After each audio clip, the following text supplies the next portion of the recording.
letošnjo večerno akademijo.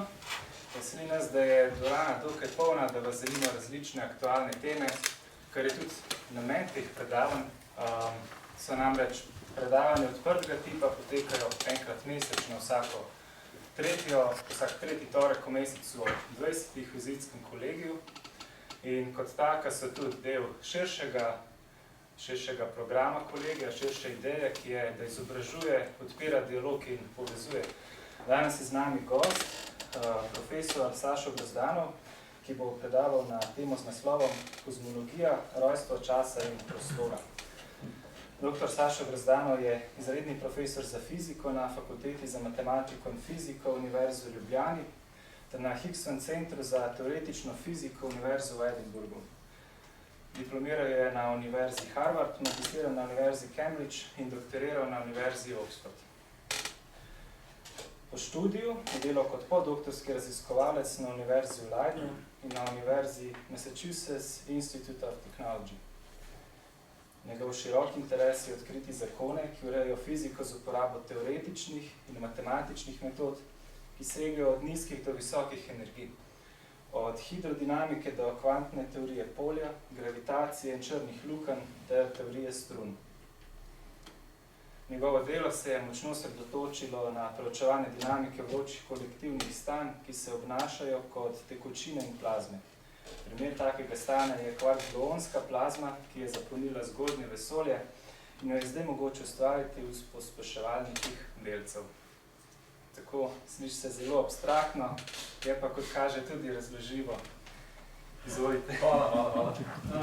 Hvala za predstavitev, za povabilo. Lepo videti ljudi v velikem številu.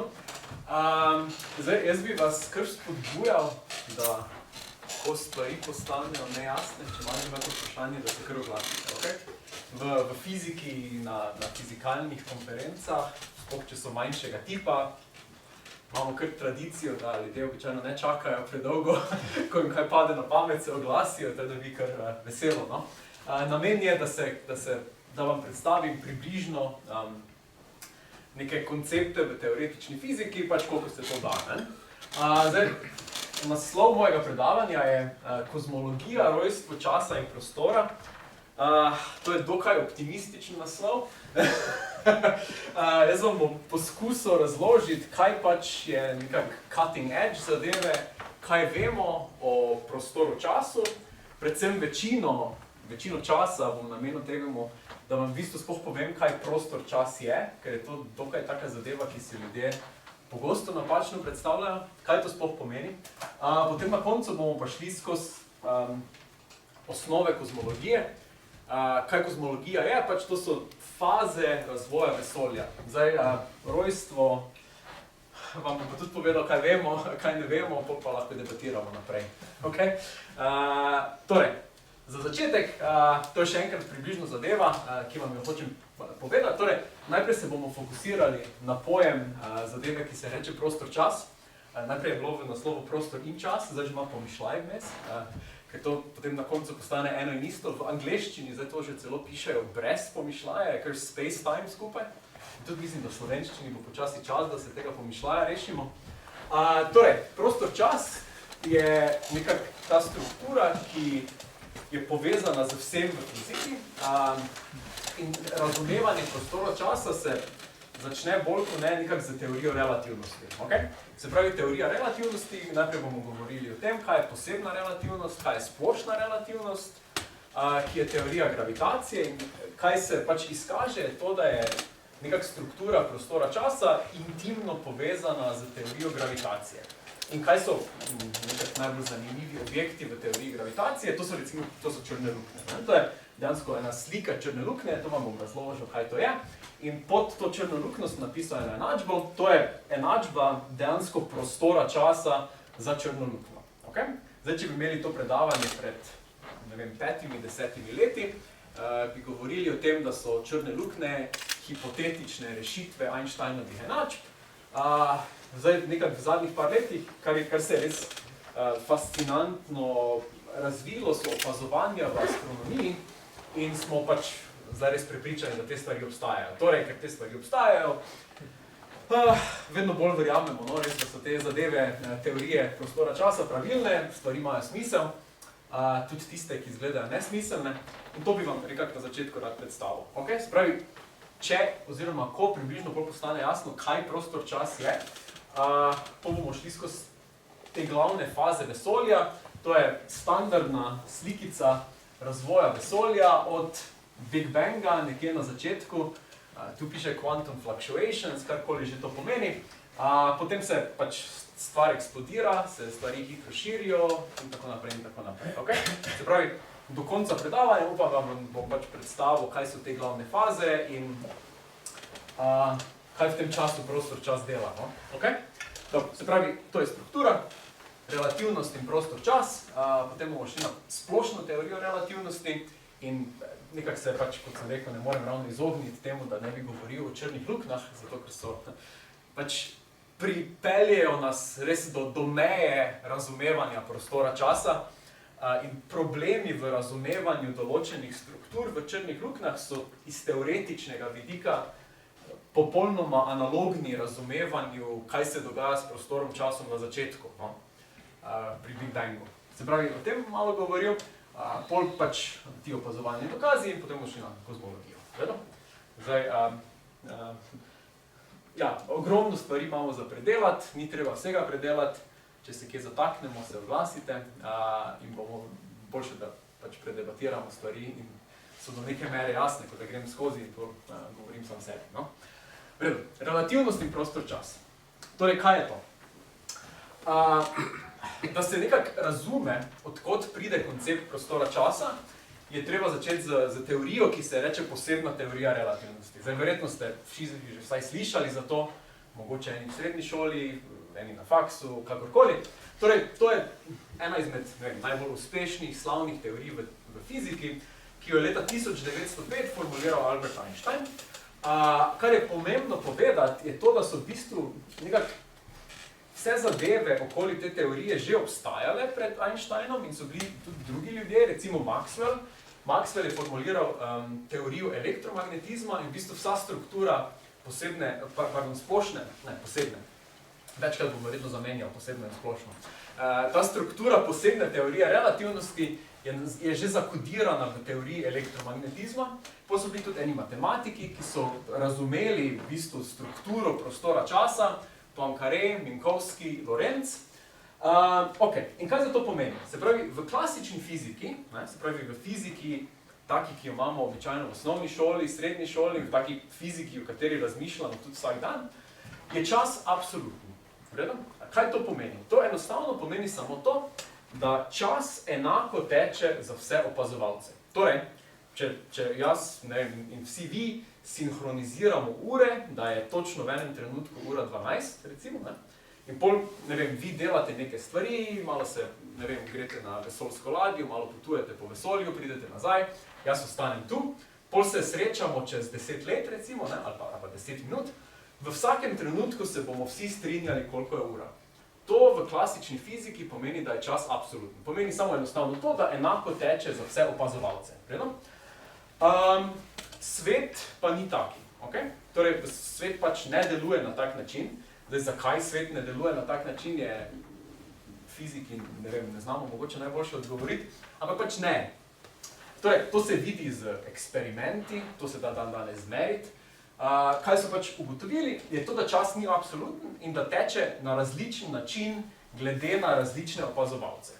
To pomeni, nekako v tej posebni teoriji relativnosti je čas še vedno teče na enak način za vsakega posameznega opazovalca, torej za mene je 1 ura še vedno 1 ura, pa za vas, za vsakega je 1 ura 1 ura. Problem je v tem, ko se recimo nekdo premika z relativno hitrostjo v primerjavi proti drugemu in po nekem premikanju z visoko hitrostjo, ti efekti so opazljivi samo pri visokih hitrostih. Ko se pol vrnemo in primerjamo ure, bo pač za nekoga poteklo 10 minut, za drugega pa 1 uro, v odvisnosti od tega, kako hitro smo se premikala en glede na drugega. To je nekako, centralna ideja posebne teorije relativnosti.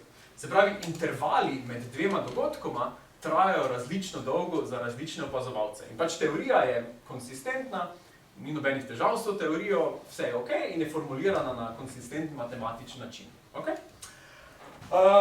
Pa pridemo do vprašanja, kaj pa je absolutno za opazovalce? Se pravi, v fiziki, nekak fizika je teoretičen opis zakonov narave in kaj hočemo mi imeti, je to, da imamo univerzalne zakone, ki niso odvisni od opazovalca. Okay? Torej, hočemo imeti zakone, ki pač urejujejo fiziko za vse enako. To je, ni nujno, da ta stvar poteka na tak način, ampak to je dejansko edini uporaben način, da formuliraš fiziko. In v bistvu vse te posledice, o katerih nekaj sem jih že omenil, nekaj še jih bom, pridejo iz konstantnosti svetlobe. Se pravi, svetloba potuje vedno z enako hitrostjo, ne glede na to, kak opazovalec jo opazuje. Ta hitrost je ogromna, ta hitrost je približno milijardo kilometrov na uro in ta hitrost je univerzalna, absolutna za vse opazovalce. To pomeni dejansko... Lahko vprašam, zakaj so vzeli hitrost svetlobe kot konstantno, oziroma tako? Niso jo vzeli, je. Zakaj je tako? Zakaj je? Dobro vprašanje. Razlog, zakaj je konstantna, je to, da so prenosniki svetlobe mase. To bomo mogoče pol se malo dotaknili tega. Se pravi, na kvantnem nivoju so prenosniki svetlobe fotoni. To so kvanti svetlobe, verjetno ste že slišali za fotone. In fotoni so brez mase, se pravi, masa fotona je nič. In vse zadeve v naravi, ki imajo maso nič, potujejo z svetlobno hitrostjo, ne samo svetloba. Torej, obstajajo tudi drugi delci v naravi, ki potujejo z enako hitrostjo, ampak takrat jih še niso poznali. Lahko bi rekli, da je svetloba gravitacijskih valov, kar je res, ne? To bom o tem govoril potem. Tudi, recimo, gravitacija tudi potuje z svetlobno hitrostjo. Tudi, recimo, jedrske sile, ena od jedrskih sil se prenaša z svetlobno hitrostjo, zaradi tega, ker so pač ti prenosniki sile, močne jedrske sile, gluoni, brezmasni. Torej, to je samo posledica tega, da je slučajno to brez mase. In svetloba je pa pač nekako, se pravi, svetloba je povezana z elektromagnetno silo, ne? Kar je v bistvu Maxwell pokazal, je to, da svetloba je valovanje v elektromagnetnem polju. In konsistentna teorija elektromagnetizma plus svetlobe je teorija elektrodinamike in tam se vidi, da ne glede na to, ali ti karkoli delaš, je svetloba enaka. Kaj to konkretno pomeni, je bizarno. Zdaj si vi, recimo, predstavljate si, da jaz, ne vem, da vas mečem žogice, ne? Z neko hitrostjo, ne? In vi čutite, ne vem, pač nekdo od vas čutite, te žogice vas udarjajo z neko hitrostjo, ne? Zdaj pa predstavljate, da sem jaz na kolesu, ne? Pa potujem proti vam z neko dokaj visoko hitrostjo in še vedno mečem te žogice z enako hitrostjo, ne? Potem se bodo ti dve hitrosti sešteli. Se pravi, če sem jaz na kolesu, potujem z 20 km/h, pa mečem žogico z 10 km/h, potem boste vi čutili, kot da pride do vas z 30 km/h. Ne, pač hitrosti se seštevajo. To je res samo pri nizkih hitrostih. Svetloba je taka stvar, da če jaz posvetim luč, bo svetloba potovala med nama z točno to hitrostjo. Če grem jaz na vlak, ki potuje z hitrostjo, ne vem, 700 milijonov kilometrov, pa posvetim luč, bo še vedno svetloba potovala od mene do tistega, ki gleda v luč z enako hitrostjo. Torej se hitrost ne spremeni, to pomeni. Vse je relativno, se pravi čas in prostor sta relativna, ne? Glede na to, ker jaz potujem hitreje, ne? Se pač recimo razdalje se skrčijo, ne? Če potujem hitro, čas se podaljša, ampak se vse naredi na relativno tak način, da je svetloba postane enako hitra. In to je nekako, to je centralna ideja teorije relativnosti. To je bilo eno vprašanje. Ja, v bistvu sem hotel vprašati, če bi na nek način lahko rekli, da obstaja samo neka hitrost in da mi smo slučajno samo rekli svetlobna hitrost, ker je svetlova prva stvar, ki smo ukazali, da je šla s to hitrostjo. Ja. Da ni dejansko pač, da se cela narava se ne šteje na svetlobo, ne vrti okoli svetlobe, v bistvu se vrti okoli te neke konstante, ki jim je rečemo svetlobna hitrost. Ja, pač ta hitrosti zadev, ki nimajo mase, so konstantne, Ja. ne glede na opazovalca. Okay. Ja, to lahko rečemo, ja. To je res. Če jaz nekaj vprašam? Ja. Samo eno vprašanje, ko sem nekaj že bral o teoriji relativnosti. Ena izmed teh, vi ste zastavili svetlobno hitrost kot empirično dejstvo, ki so, mislim, da tudi pokazali, mislim, da samo Michelson in Molly bila prva, ki ste to dokazovala. Ja. Kakor pa vem, je Einstein pa to izpeljal brez tega empiričnega vedenja. Se pravi, oni izhajajo iz nekih drugih, a mogoče lahko to malo razložite, kaj je drug način, kako priti do tega, ne da bi imeli empirično dejstvo konstantno. Michelson in Morley sta delala eksperiment, kjer sta hotela pokazati, da, mislim, kaj sta ona dva delala? Se pravi, zdaj gremo v konec 19. stoletja, ne? Takrat ni bilo Googla, ni bilo nič, nisi mogel stvari ugotoviti. In takrat so mislili, da svetloba potuje po mediju, ki se mu reče eter. Okay? Se pravi, ti posvetiš svetlobo, itak vsak ve, da svetloba ne more potovati po vakuumu, ne, ker to je nič, ne, zdaj govori neumnosti, ne, ampak tako so takrat razmišljali, seveda, ker to je bilo 19. stoletje. In so pač mislili, da se svetloba premika po mediju, ki se mu reče eter. Ne. In pol, zdaj si pa predstavljamo, ne, spet 19. stoletje, Sonce je v centru vesolja. Ne. Ok, zakaj pa ne? Zdaj vemo, da to ni res, ne. Dobro, predstavljamo si recimo, da je to res. Ne. In pol je ta eter je nek medij, ki je fiksen v solarnem sistemu. Pač sedi tam kot neka megla, karkoli. Se niso vedeli, kaj je, ampak to je bila pač taka teorija. In zdaj pa mi pač na Zemlji potujemo skozi ta eter, ki je fiksiran v tem referenčnem sistemu Sonca. Torej to pomeni, da se Zemlja ful hitro premika po etru, ne? Pač skozi eter. Ne?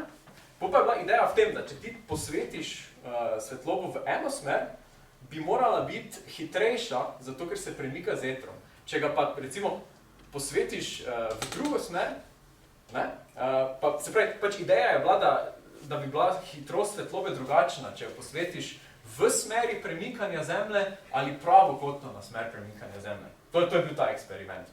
Potem so pač teoretično si lahko lepo zračunal, da mora biti hitrost drugačna, oziroma da je čas za odboj drugačen med zrcaloma, ampak se pač to ni zgodilo. No? In potem so bili eni ljudje, kot recimo Lorenz, ki so v bistvu uganili, kaj se mora dogajati. Einstein je pa pol pač to razumel iz dejansko, on je napisal en postulat in to, da je svetlobna hitrost konstantna in ima pač konstantno hitrost, to je bil postulat njegov. Teda, zdaj empirično, pač, to so bili še dobri stari časi, ko je v fiziki še izgledalo, kot da znamo postavljati postulate. Ne? Zdaj smo se tega že, ne vem, zdaj se več ne sekiramo o tem, ker itak ne znamo več, ampak ja, ti v teoriji relativnosti, tudi če v kvantni mehaniki so se to pretvarjali, imamo pač neke postulate in izgleda, kot da so dani in da to tak je. Ne? Je pa v bistvu vsa ta struktura o konstantnosti svetlobe se pa da razumeti iz teorije elektromagnetizma. To je najboljši način, je enostavno Maxwellova teorija za elektromagnetizem in iz tega to ven sledi. Problem je bil v tem, da noben tega ni znal videti iz teh enačb njegovih. Ne? V tem je bil večji problem. Ja. Jaz sem zahodil vprašati postulat. To je taka stvar, ki jo ti postaviš iz glave. Ne preveriš, jo postaviš, ker deluje v tistem tvojem sistemu idejnem oziroma matematičnem, fizičnem. Ja, pač, mislim, neko trditev si izmisliš in pol upaš, da je to univerzalno res za vse zakone in pol, če je to dober postulat, lahko iz malega števila postulatov spelješ vse ostalo. To je način razmišljanja v matematiki. Ne? Matematika je aksiomatizirana veda, ti imaš, ne vem, aksiome za naravna števila, aksiome za karkoli, ne? Ti imaš neko množico aksiomov in vsi teoremi, ki sledijo iz tega, bi morali slediti iz teh aksiomov. Tudi to je problematično v matematiki, če poznate, ne vem, logiko, pa Gödela in tak naprej. Ampak zdaj jaz nočem se v filozofijo spuščati. Ja. Prej ste povedali, da današnja fizika ne dela več na postulatih. Kako pa je po modus operandi teoretične fizike danes? Če se da to nakratko povzeti. Mislim, obstajajo ljudje, ki bi radi še vedno našli postulate za recimo kvantno teorijo polja, ampak so to pretežno neuspešni efforti, no, tako bi temu rekel. Sej, noben ne pravi, da ne obstajajo, ampak zdaj ravno v vsakodnevnem življenju imamo druge probleme, no? Ki so večji, sploh razumevanje teorij, ki jih imamo, ki verjamemo, da so ok, ne? To so eni problemi. Zdaj, kar neke postulate pisati, nima smisla, no? Tu je še res pač bilo lepo, no? Tu lahko z dvema res bolj prideš do vseh zakonov, teorije relativnosti, ne? Ja, ok. Torej, kaj je za rezultat tega, ne? Se pravi, enostavno, mislim, hitrost CCA, ne, je kaj? Sprememba dolžine po spremembi časa, ne? Torej, če je hitrost konstantna, potem se nekaj dogaja z časom in prostorom, ne? Se pravi, kaj se zgodi, čisto konkretno, to je ena slikica iz ene stene v Leidnu, kjer je Lorenz živel. Če mimo mene potuje, recimo, krog zelo hitro, ne, ga bom jaz videl, kot da je sproščen. To je, se pravi, če bi recimo gledali eno kolo, ki bi mimo nas zelo hitro potovalo, bi tak izgledalo. Ne? To je zaradi kontrakcije dolžine v smeri, v kateri se premika. Torej, če bi bila to hitrost kolesa, ki je zelo velika, ne, velika v primerjavi z to svetlobno hitrostjo, dejansko bi kolo na avtu tak izgledalo. Oziroma zgleda tak, samo so pač ti efekti so tako mali, da jih ne opazimo. No? A pa je verjetno hitrost in vrtenja in premikanja? Ja, tu ne samo premikanja. Ja. Samo premikanje? Mislim, Ker pač, ne razumem čisto, glede mora biti neka razlika ja, med hitrostjo z zgornjih nekaj pač ja, mogoče, tako da mora biti nekaj še za ja, mogoče inkorporirajo, da se recimo to premika hitreje od tega, ne? Ja. Vrh zaradi vrtenja, verjetno, ja. Ja. Mogoče je to boljše, tu se bolj ne rajmo sekirati v vrtenju. Pač krog se spremeni v elipso, navidezno. Ok, in recimo, se pravi, razdalje se krčijo, ne? Pri hitrem potovanju v primerjavi z mano, čas se pa podaljša. In tu pridemo recimo do zanimivih zadev, kot so paradoks dvojčkov. Poznate to? To je taki lepi paradoks, ki jasno, zelo enostavno sledi iz vsega tega.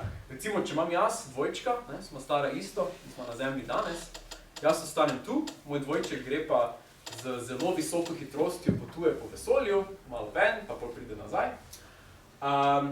Zaradi tega, ker on potuje hitro v primerjavi z mano, se bo on postaral precej manj kot jaz. Ne? Jaz bom po, ne vem, 10 letih, 10 let starejši, ampak za njega bo v tistem času, odvisno od njegove hitrosti, ne, preteklo samo 1 leto.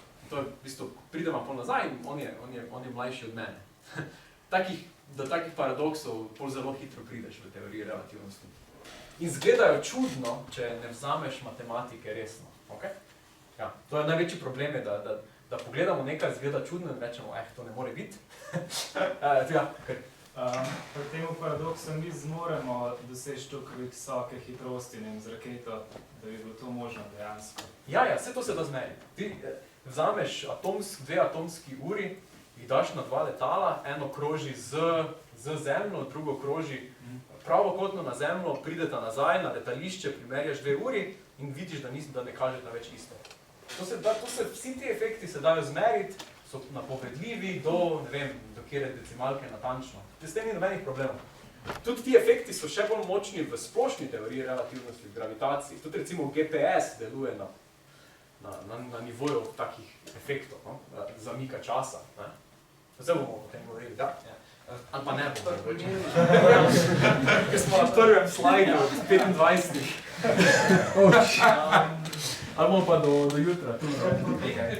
Jaz ne morem poviti okoli svojih misli pri temule paradoksu dvojčkov, a ni odvisno od kaj pa, če gledamo iz perspektive kaj na raketi, pa se Zemlja od njega oddaljuje s svetlobno hitrostjo, pa prije pol nazaj, pa bi pa klih obratno mogli biti. Ja, se zato, zaradi takih stvari se temu včasih reče paradoks. Ja.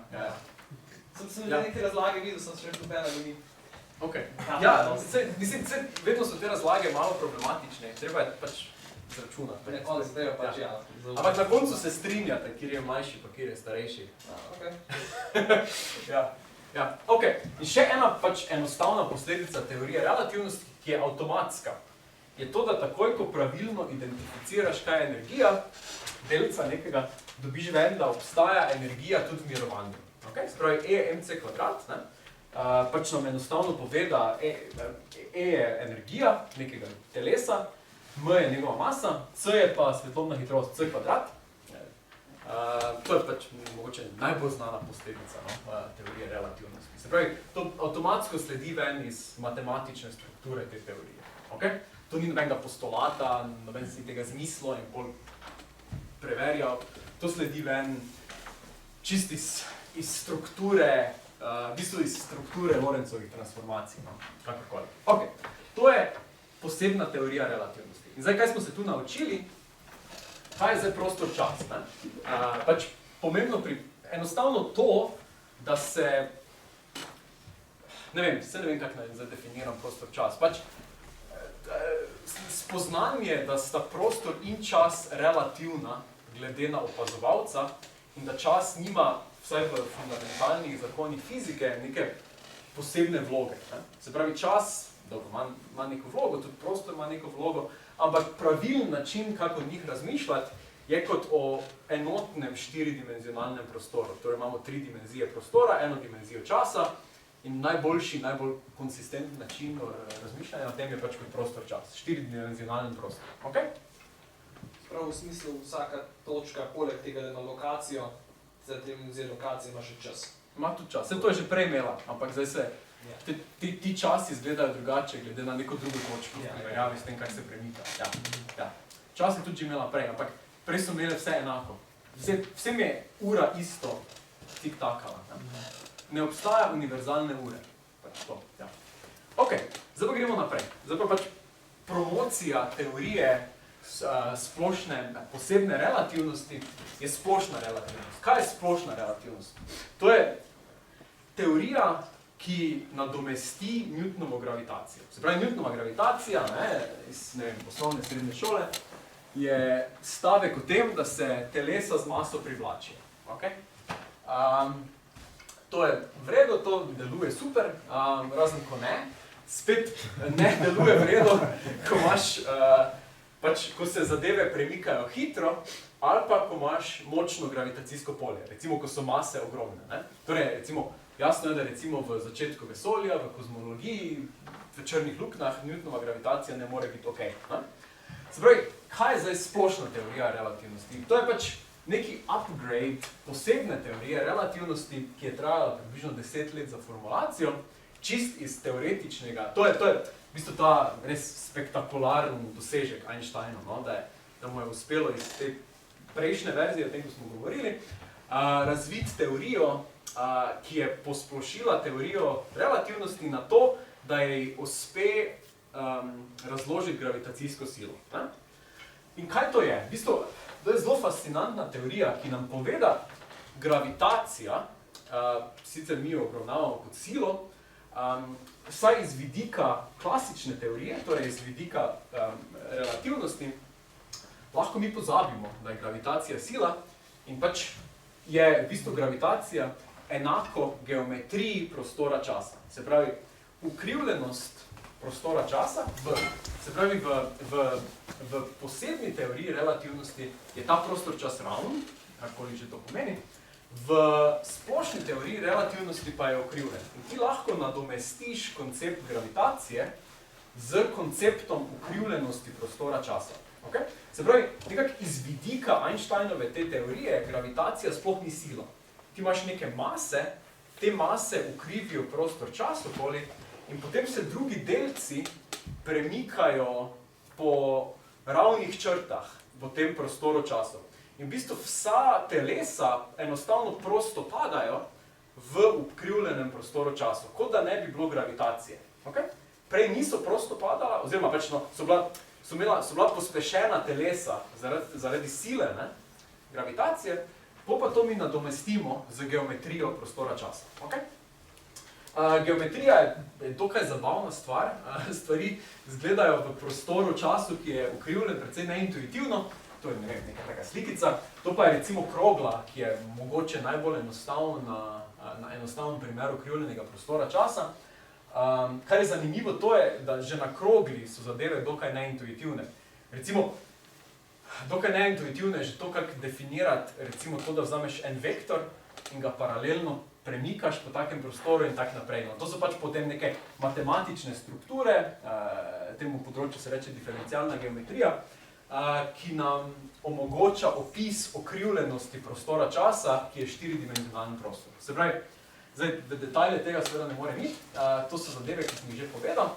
Se pravi, delci potujejo po najkrajši možni poti v tem prostoru času, tem črtam, no, ki so lahko izgledajo zelo okrivljene, se reče geodetke in te so na nek način prosti pad. Se pravi, kaj mislim kot prosti pad? To so nepospešene trajektorije delcev, nepospešene iz smisla, da pač se prosto premikajo po tem prostoru času, ne? Ni pa dodatnih sil, ki delujejo na njih. V ravnem prostoru, ne, v prostoru posebne teorije relativnosti so to ravne črte. Kaj to pomeni? Če ni nobenega gravitacijskega polja, pa v bistvu se nič ne dogaja, ne? Jaz vzamem en delec in ga pošljem z neko hitrostjo v levo, bo pač enostavno po ravni črti potoval za konstantno hitrostjo in se ne bo nič zgodilo. Se pravi, v splošni teoriji relativnosti so to iste ideje, ampak pač zdaj potujejo po nekih čudnih trajektorijah v prostoru času, ki je rezultat deformacije mase. Okay? Kar je recimo zanimivo, je to, da so take črte že spet tudi na krogli lahko zelo neintuitivne. Ne? Če vas vprašam, ne vem, kaj je najkrajša razdalja med dvema točkama na krogli, ne? P in Q, je pravilen odgovor, da je to pač, v bistvu je krog, črta, ki gre po krogu, ki gre skozi te dve točki.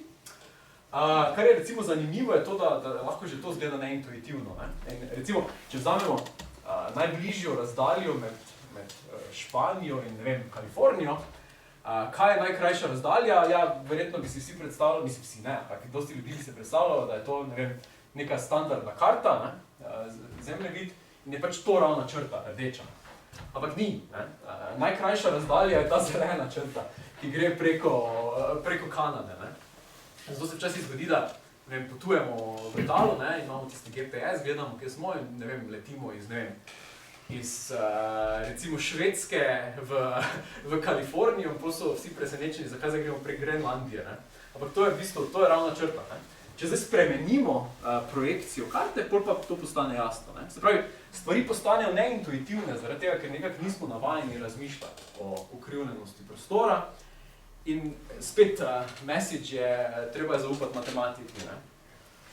In obstaja pač formalizem, ki nam to omogoča, obstaja ena fantastična enačba, ki je to. To je Einsteinova enačba, to je pač ena, ne vem, mogoče največji vrhunec v zgodovini fizike. In ta enačba nam pove geometrijo prostora časa. Tu na levi strani sedi neka mera za ukrivljenost. To so neki tenzori, Ricci tenzor, to je metrika, ki nam dejansko pove o tem, kako izgleda prostor čas, to je geometrija prostora časa, to nam pove nekaj o ukrivljenosti, kakorkoli. Ta leva stran je v bistvu uganjena. Kar je spet zanimivo, ne, v fiziki. Ti si lahko napišeš postulate in zgleda, kot da veš, kaj so osnovni zakoni in pospelješ stvari, ne. Ampak to so, ne vem, post facto razmišljanja, ne. Kak stvar deluje je to, da mi imamo pač fiziko na nekem nivoju, kjer jo razumemo, ne? Pa v bistvu bolj kot ne je treba bolj fundamentalne zakone ne ravno uganiti, ampak, ne vem, inferirati, recimo idealno iz nekih eksperimentalnih opazovanj. V tem primeru se je to dalo čisto samo iz matematike, kar je tudi fascinantno, no?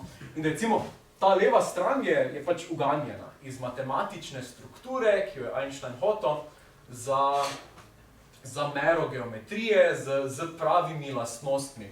In ena izmed pač lastnosti je to, da sta energija in gibalna količina ohranjeni. To se moče spomnite iz osnovne šole. Kaj sedi na desni strani, je nek tenzor, karkoli že to je, ki vsebuje vso informacijo o distribuciji materije. Okay? Ti imaš neko materijo z neko maso, ta masa ima neko energijo, in ti dve, leva in desna stran, morata biti enaki. No, in to je, na koncu je to en sistem parcialnih diferencialnih enačb drugega reda, ki so nelinearne in jih je itak nemogoče rešiti. Razen za neke posebne, lepe, simetrične primere, ali pa jih damo na računalnikih in pač računalniki rešujejo te enačbe. No. To je enačba. Kar je zanimivo je to, da ima v bistvu zelo tesno analogijo z teorijo elektromagnetizma. V bistvu teorija elektromagnetizma in teorija gravitacije imata ogromno nekih analogij, v bistvu struktura je zelo podobna. To spet ni naključje, vse sile imajo neko tako matematično strukturo, o kateri zdaj ne morem govoriti, ker je prekomplicirano. Ti nelinearne enačbe ste rekel, da si ne da rešiti. Ja. To so kje uporabne, mislim, to je tako numerično, bi mogoče šlo nek približno? Ja, numerično to, mislim, to je industrija, ljudi dela že 100 let, rešuje te iste enačbe. In še vedno se nove stvari naučimo iz te samo ene enačbe, da jo rešujemo.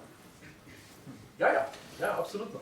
Mislim, ja, vsa kozmologija je na koncu reševanje te enačbe. Ne vem, dizajn GPS-a je ta, recimo, ne vem, mislim, ne vem.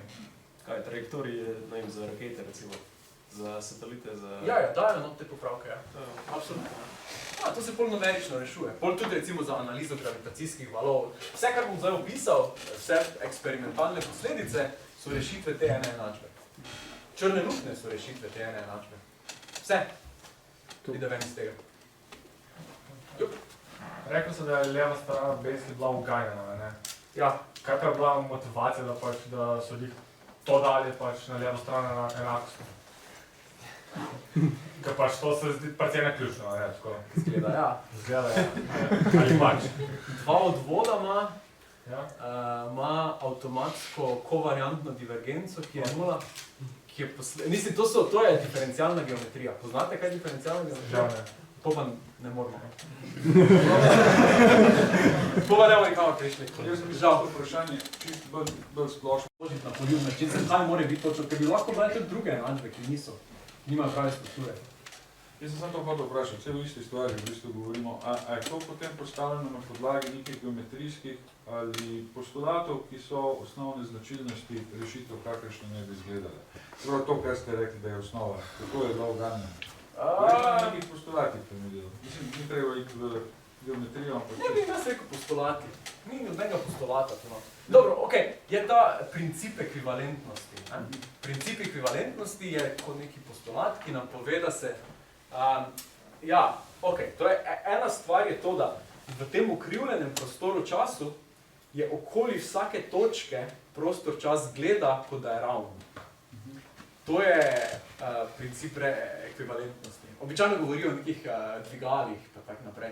Ampak pravi pomen je to, da je pač prostor-čas ravno okoli vsake točke. In taki štiridimenzionalni objekti so pač opisani z Riemannovo geometrijo, diferencialno geometrijo, kakorkoli. To so neki, temu se reče gladka mnogoterost, kakorkoli. Zakaj že govorimo o tem? Kako so to ganili? V bistvu, en način, da to oganiš, je v bistvu, da veš, kaj je Newtonov zakon za gravitacijo. Ker recimo, Newtonov zakon za gravitacijo vemo, da je pravilen. In v neki limiti, v kateri so gravitacijska polja šibka in se počasi premikajo in so mase male, moramo reproducirati to. Temu se reče Poissonova enačba za gravitacijo. In v bistvu, to je kot neka kovariantna tenzorska inkarnacija Poissonove enačbe. In kar je pomembno, je ravno to, da se energija na desni strani avtomatsko ohranja, ne glede na to, kaj je v vesolju.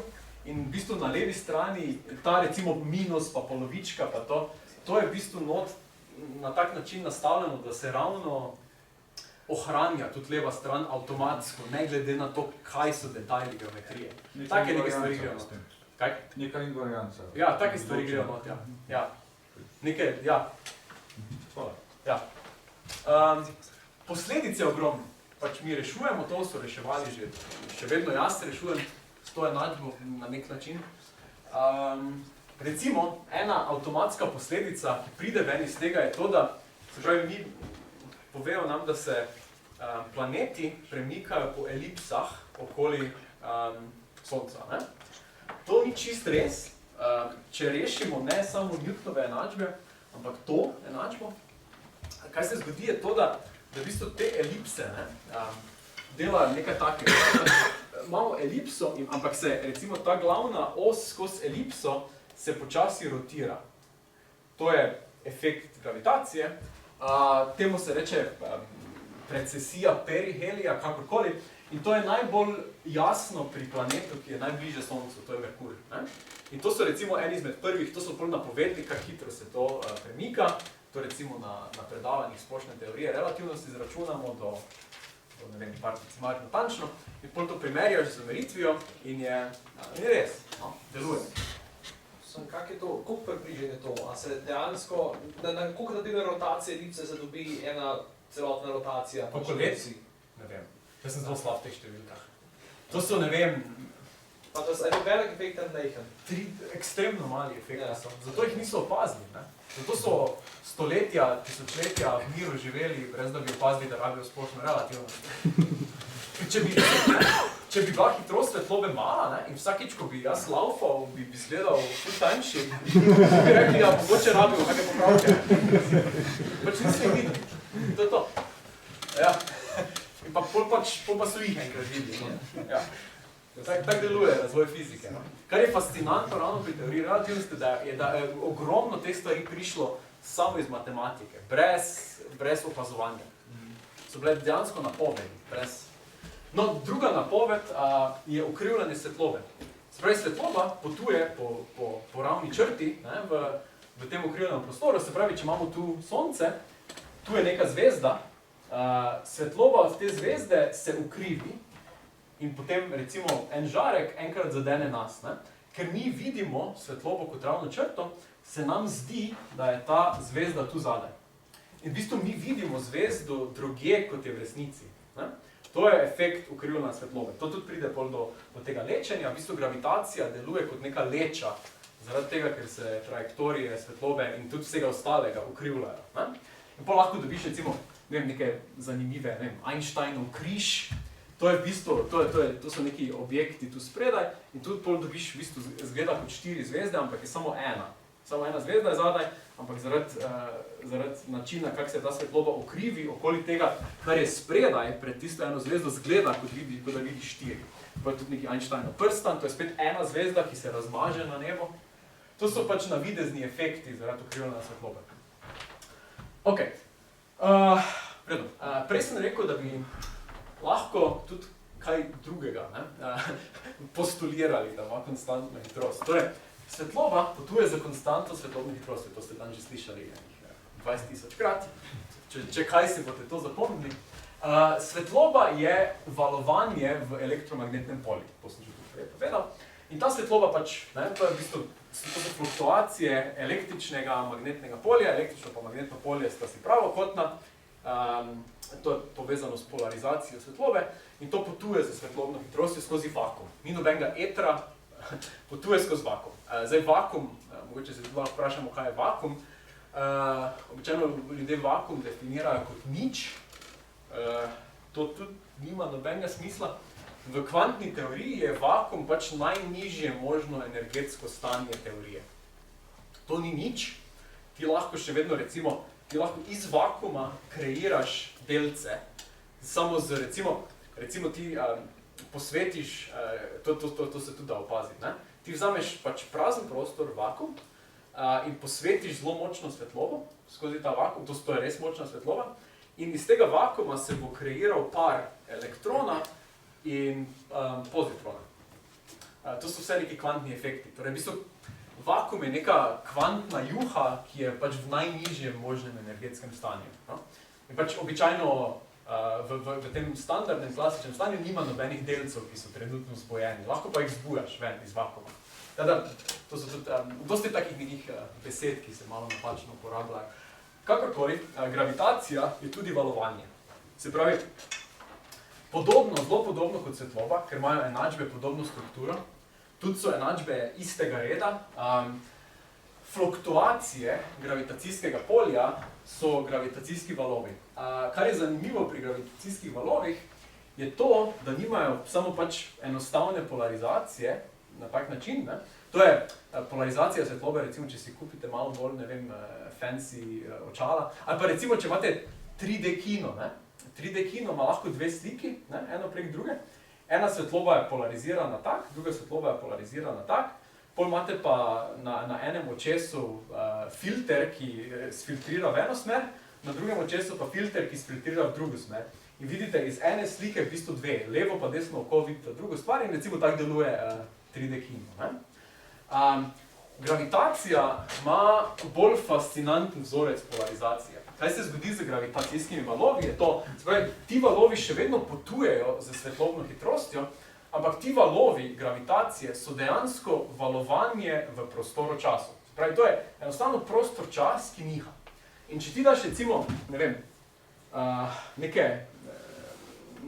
masne delce, recimo, ne vem, kako se temu bi reklo, beads, kako se že temu, vseeno. Pač neke masivne delce, gre skozi to gravitacijski val, kaj se bo zgodilo je to, da se najprej iz kroga naredi elipsa v to smer, potem se spet gre do krog, potem se pa naredi elipsa v to smer. Okay? Tako deluje gravitacijsko valovanje. In to dejansko je pač valovanje v razdalji. Pač to je čisto fizikalna razdalja med temi delci. Tako izgledajo ti masivni delci, ko gre skozi njih gravitacijski val. Zdaj, kar je meni tudi vedno zanimivo je to, da recimo, zdaj govorimo o valovanju. Ne? Nekako v zgodovini fizike imamo 3 faze, se mi zdi, razumevanja sil. Prva faza je ravna črta, to je recimo optika za elektromagnetizem, oziroma Newtonova gravitacija tudi deluje po ravnih črtah. Naslednja faza je valovanje, ko razumemo, da je svetloba v bistvu valovanje in da je gravitacija valovanje prostora časa.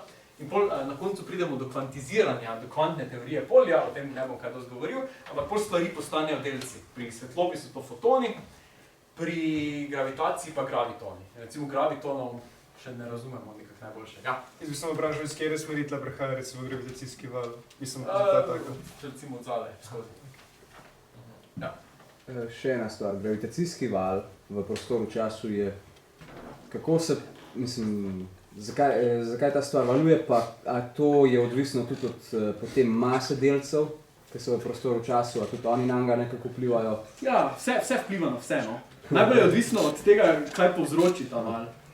Se bom povedal, kaj recimo v naše, to se v zadnjih par letih da meriti, dejansko meriti. Aha, mi izmerimo, kako se ta dejansko med dvema delcema, ki sta na istem kraju, recimo, se spremeni razdalja do ene mere. Brez da bi se sama premaknila, brez da bi se midva premaknila, se spremeni razdalja med nami.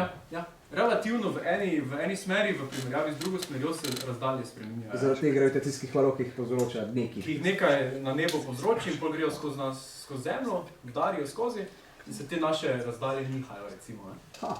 To se dogaja vsak dan. Ja. Se vam bom povedal, to v zadnjih letih so to uspeli zmeriti. Povzročajo pa jih trki črnih luknj, ki so zelo energetski. Bomo prišli še do tega. Kaj še bilo še bomo vprašanje?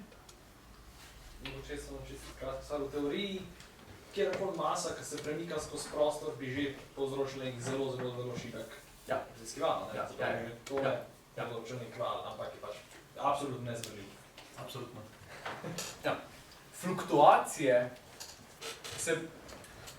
to, da se na nebu zaletita dve črni luknji in se pogoltneta, povzroči močno gravitacijsko valovanje. Recimo dejansko, koliko je te fluktuacije pol na Zemlji, ne, ko pride ta val skozi, te fluktuacije so manjše od premera protona, recimo. Znači, na 4 km pokrižejo. Ampak te fluktuacije so res tako male. Ja. Mislim, brutalno težko zmeriti, zato so tudi 60-70 let lovili te signale. Se bomo govorili o tem. In kar je mogoče najbolj zanimiva posledica teorije gravitacije, so črne luknje. Ja? Črne luknje so fascinantne, zato ker so v bistvu skoraj najlažja rešitev, ful enostavno Einsteinovo enačbo za najbolj enostavno črno luknjo, ki se reče Schwarzschildova črna luknja, v bistvu to rešitev. Temu se reče metrika, metrični tenzor, ki nam v bistvu pove, kako razdalje delujejo. Okay? Kako merimo razdalje v geometriji črne luknje. Ne bom govorili o tem, točno kaj to pomeni. To je ta G, ki je bil prej not v enačbi. V glavnem, najbolj enostavna sferično-simetrična rešitev je črna luknja. Okay? Zdaj, črne luknje izgledajo nekaj tak, to je moja slikica. Kaj za črna luknja je? Črna luknja je v bistvu pač eno sferično, kroglasto območje v prostoru-času, kjer je prostor-čas tak fejst ukrivljen, da svetloba ne more ven pobegniti. In zato izgleda črna. Okay? To je to. No more, no less. Ja? Nič misterioznega. Ko postane masa v nekem območju dovolj velika, več kot je mase, bolj se prostor okoli tega ukrivlja, enkrat postane ta ukrivljenost prevelika, da bi svetlobi in čemorkoli, ki ima končno hitrost, uspelo pobegniti ven. Pač vedno pade nazaj not. Okay? To je to. Tu pride do pač nekih... Okay, kaj je struktura? V središču črne luknje je singularnost. To je nekako na matematičen način podobno Big Bangu. In to je tudi recimo regija črne luknje, ki je najbolj slabo razumemo. Zakaj jo slabo razumemo? Zaradi tega, ker postane gravitacija ekstremno močna. To je enostaven razlog. Ko postanejo sile močne, rabiš kvantno mehaniko in kvantne teorije gravitacije ne razumemo dobro. Razlog je enostaven.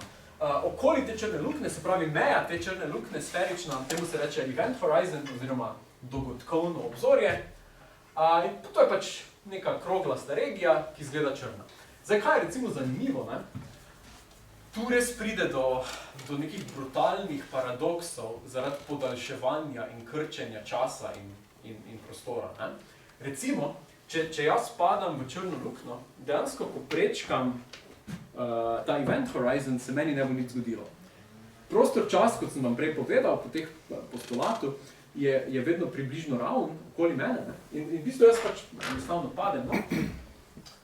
Dobro, pol pridem blizu singularnosti in me raztrga. Okay? Na dramatičen čas, da stopim. O črnih luknjah govorimo.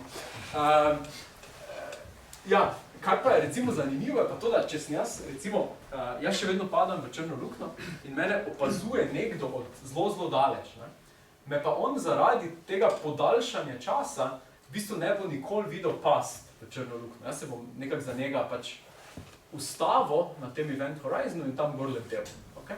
In ta pač čas, da bi jaz prečkal event horizon za nekoga, ki je zelo daleč stran od črne luknje, bi bil neskončen, da bi on mene videl prečkati event horizon. Okay? Se pravi, to so samo v kontekstu gravitacije podobni efekti, kot sem vam prej o njih govoril v posebni teoriji relativnosti.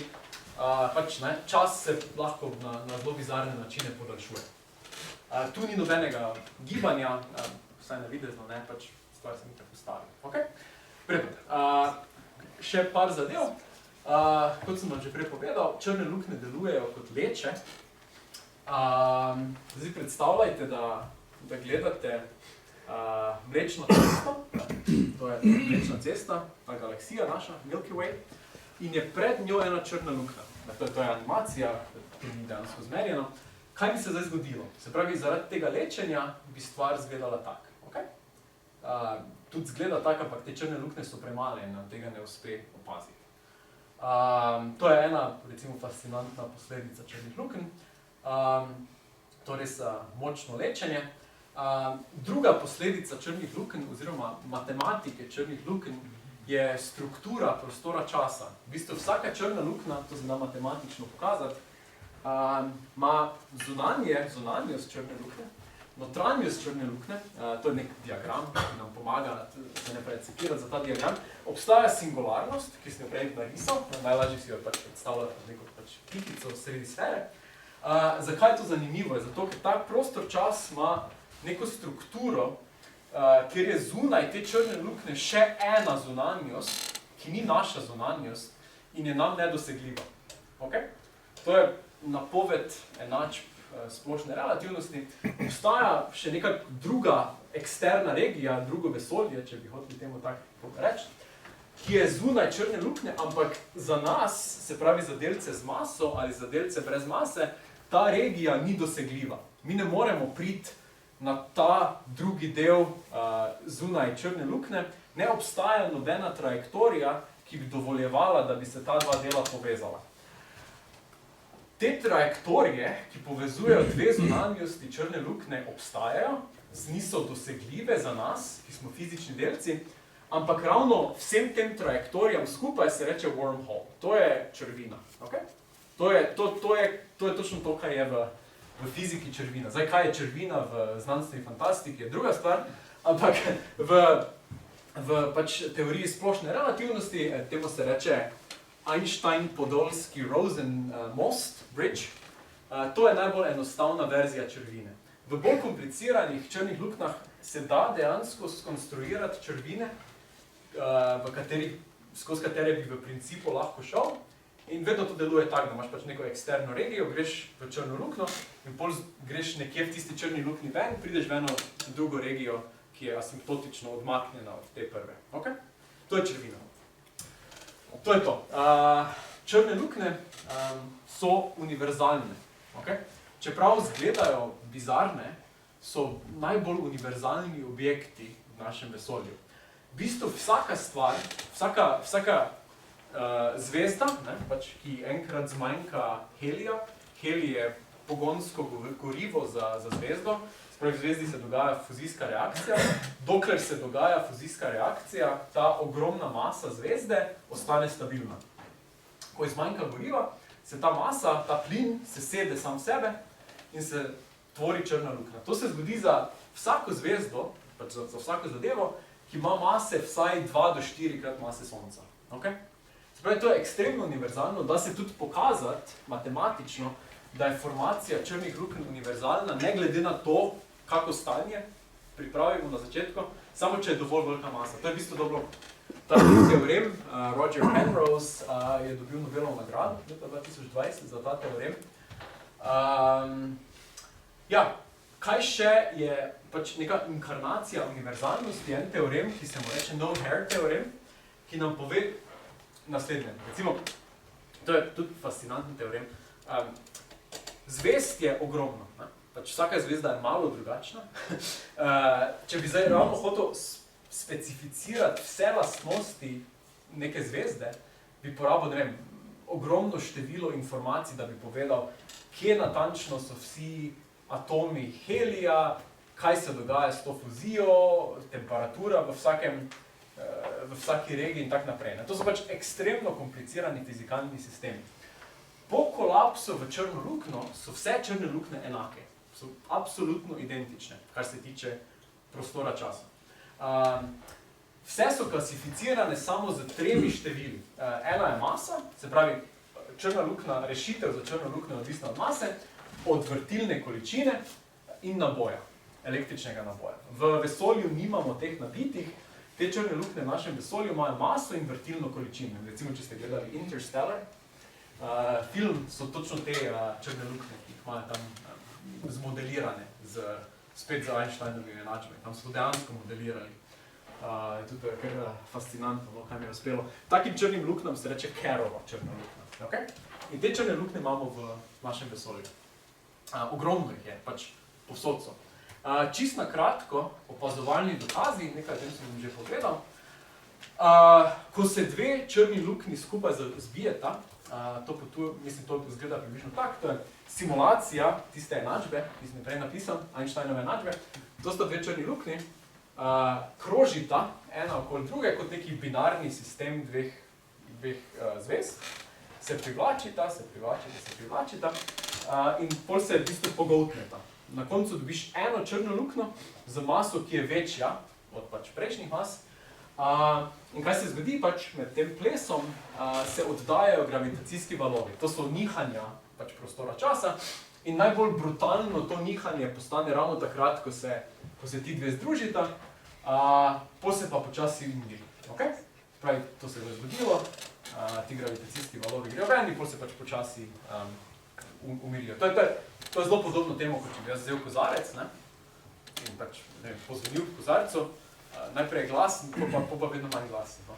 To dejansko lahko človek analizira spekter fluktuacij črne luknje in dobi, kaj so frekvence v tem nihanju prostora časa. No in kot sem vam že prej povedal, to so dejansko uspeli izmeriti. Prvič je bilo to zmerjeno leta 2014, temu se reče Gravitational Wave, 15.9.1914. In je šlo za en trk mas teh črnih lukenj, mase 29 in 36 krat Sonca. Okay? To je merilna naprava, v bistvu sta dve roki, dolgi 4 km. In ko gre gravitacijski val tu skozi, se ena skrči, druga podaljša, potem se spet ta skrči in druga podaljša. Na tak način kot elipsa, kot smo prekazali.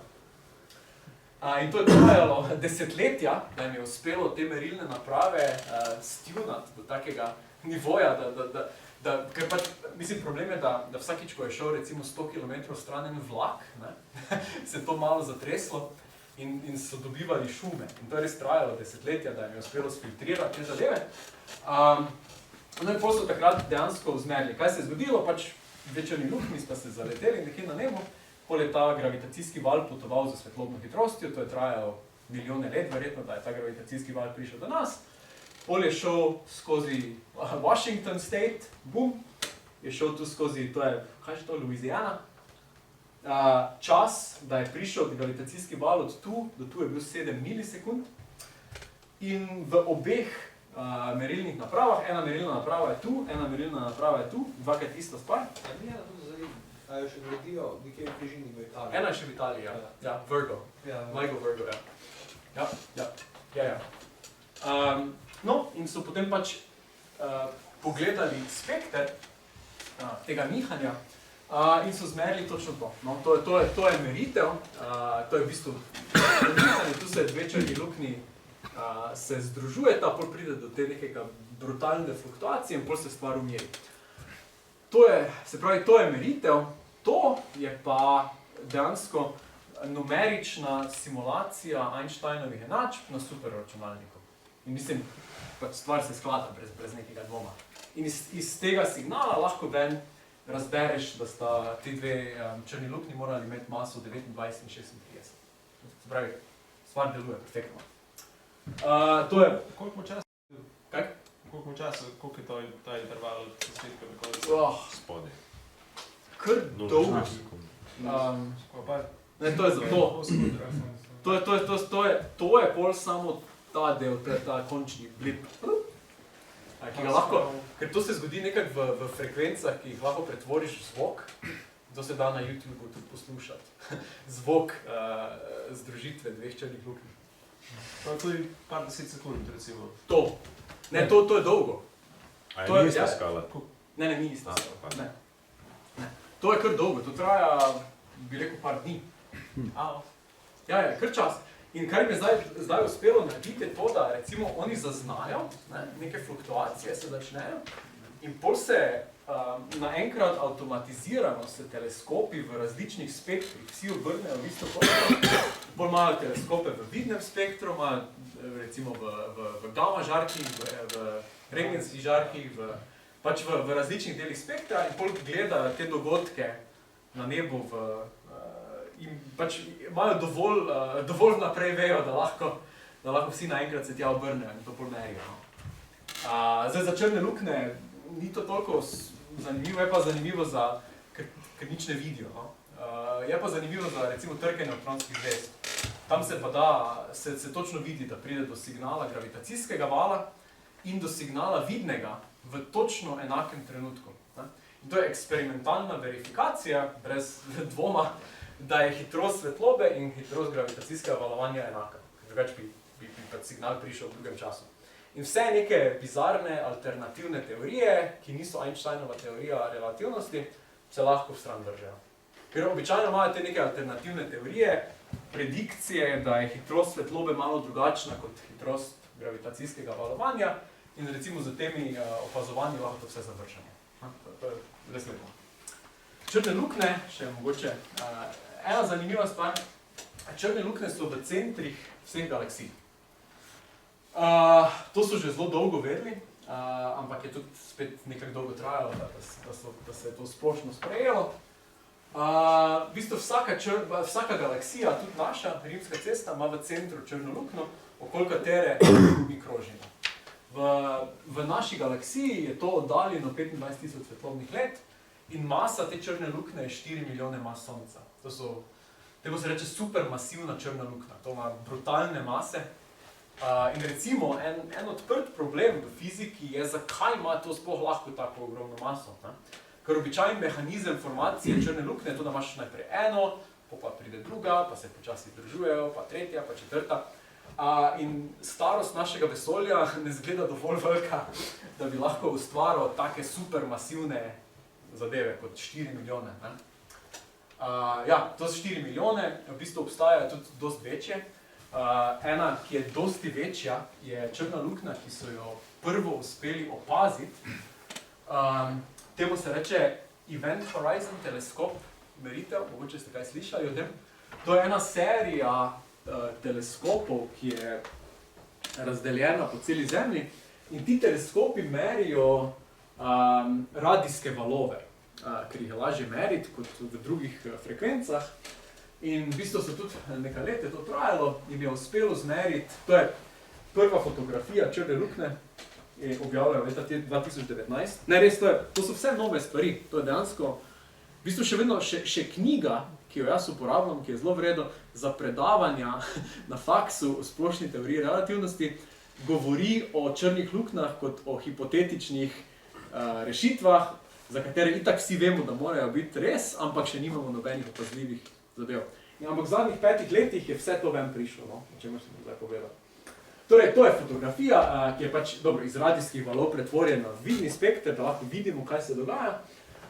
To je ena črna luknja, ki se reče M87 zvezda, neki Messier objekt, ki je pač tudi v centru ene galaksije in ta ima pa celo maso 6,5 milijard mas Sonca. To je tudi, mislim, brutalna, supermasivna črna luknja, za katero ni čisto jasno, odkot je ta masa prišla. Ampak ja, se pravi, te črne luknje so povsod. Dobro, to je to. Vprašanje, a so kakšne sploh ugibanje, odkot bi lahko tako velike črne Ja, luknje mislim, nastale? ja, verjetno v začetku vesolja so v času inflacije, to so verjetno neke črne luknje, tem se reče primordialne črne luknje, dokaj v začetku vesolja so se nekje ustvarile in potem so bile tam neke velike kvantne fluktuacije in so naenkrat uspele pogoltniti ogromno zadev. Nekaj takega, ampak to je vse tak. Ni čisto solidno, bomo temu rekli.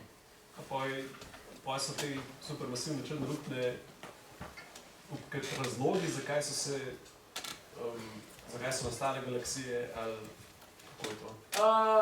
Ja, pač nekako so te črne luknje bile tam in pol se je materija počasi ujela v tirnice, okoli teh črnih lukenj je krožila, pol so se znotraj teh to je vse gravitacijski kolaps. Vse te zadeve, formacija galaksij, formacija zvezd, formacija planetov okoli zvezd, vse to je neki dinamični proces gravitacijskega kolapsa.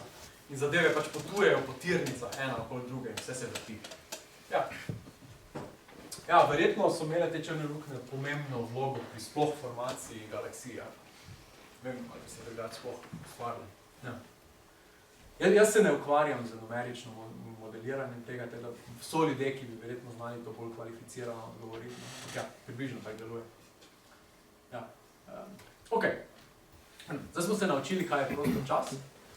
Smo se pogovarjali o najbolj bizarnih zadevah v prostoru času, zdaj pa čisto na kratko v 3 slajdih, kaj je zdaj kozmologija. Okay? Pravi, kaj je kozmologija? Kozmologija je reševanje iste enačbe, plus v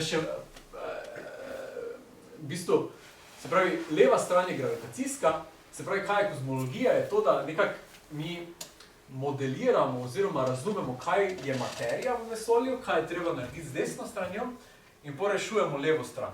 To je najbolj na enostavnem primeru razlaga kozmologije. Standardna kozmologija, temu se reče lambda CDM model. Lambda je, če ste pozorno opazovali, ta enačba, ki jo imam tu, ni čisto ista kot prejšnja Einsteinova enačba. Ima en dodaten člen. Okay? To je ta dodaten člen. Ta člen ima not eno grško črko, ki se reče lambda, ki je fundamentalnega pomena v našem vesolju. Temu se reče kozmološka konstanta. ta lambda je kozmološka konstanta in ta člen sam po sebi ima zelo zanimivo zgodovino. Iz nekega razloga se vsak fizik odloči, da je vesolje statično. Ne vem zakaj, ampak vsakemu je všeč statično vesolje, ker se nam zdi statično. Ne? To je Newton naredil in potem je dokazal, da njegove enačbe niso statične. Ok, v redu. Tudi Einstein se je odločil, da morajo biti kozmološke rešitve njegove enačbe statične, pač da vesolje tam stoji. Okay? In je pač reševal svoje enačbe in mu ni uspelo tega narediti. In potem je zato dodal en člen zraven, ki ga lahko dodaš, to je naslednji najbolj enostaven člen, ki ga lahko dodaš to enačbo, ki je konsistenten z vsem ostalim. To je ta člen, kozmološka konstanta. In v bistvu, kaj so našli, je ena rešitev, v bistvu, če kar vržeš stran, desno stran, da ni nobene materije v vesolju, je samo vakuum, lahko najdeš eno rešitev te enačbe, ki se reče de Sitter prostor. Okay? In v bistvu to je bil nizozemski fizik de Sitter, ki je analiziral to svojo rešitev in je odločil, da je to. Da je to statična rešitev. Nažalost, kljub temu, da so ljudje dobri fiziki, včasih so zelo slabi matematiki, je bila to nasprotje statične rešitve. To je rešitev, ki eksponentno eksplodira, ampak spet zaradi tega, ker stvari izgledajo v ukrivljenem prostoru času neintuitivno, čas v bistvu ni bil tisto, kar je čas, in prostor ni bil čisto to, kar bi moral biti prostor, in je izgledalo, kot da je vesolje statično. Ampak, ko so to pravilno analizirali, se je izkazalo, da je že samo to po sebi eksponentno spet naraščajoče vesolje. In zelo težko je te enačbe ustaviti. Mislim, res moraš delati bizarne zadeve v tej enačbi, da jih nekako narediš vesolje statično. To je popolnoma nenaravno. Okay? Se pravi, vesolje se širi, je nestabilno, stvar se širi. Okay. Pač nekak iz teh enačb se ne da temu izogniti. No in najbolj enostavna rešitev za to enačbo je nekaj, čemur se reče FLRV vesolje, Friedman, Lemaitre, Robertson, Walker model. Okay? To so bili fiziki, ta Lemaitre, mislim, da je bil en belgijski župnik, menih, ki je izumil Big Bang, mislim, da celo. To so, mislim, zanimive zgodbe so za vsem tem, no? Ampak zdaj na koncu so ti štirje, ogromno ljudi je to našlo, ampak pač ti štirje so zdaj nekako tam not. V Ameriki se temu reče FRV, v Evropi se temu reče običajno FLRV, kakorkoli. V različnih knjigah so različni ljudje imenovani, vseeno. No, ta model je zelo enostaven.